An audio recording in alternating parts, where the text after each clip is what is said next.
నూనె కాగింది. ఇప్పుడు fish fry చేసుకున్నాం. మనం ఆల్రెడీ మ్యాగ్నేట్ చేసి పెట్టుకున్నాం కదా ఫిష్. ఆ ఫిష్ని వేసేద్దాం. ఫిష్ ఎప్పుడు డీప్ ఫ్రైలో చేసి పెట్టుకుంటే డీప్ ఫ్రై చేసుకుంటే ఎక్కువ రోజులు ఉంటుంది. ఒక 2-3 days అయినా ఉంటుంది ఇలా. ఫిష్ స్మెల్ రాదు, పాడవదు. ఇక ఒక సైడ్ అయిపోయింది. ఇప్పుడు సెకండ్ వైపు తిప్పుకుందాం.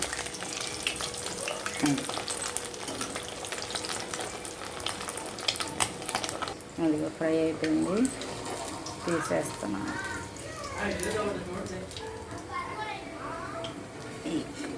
ఇలా ఫిష్ ఫ్రై. Okay, bye. ఫైనల్గా ఫిష్ ఫ్రై ఇది అయిపోయింది. చూడండి ఎంత కలర్ఫుల్గా ఉందో.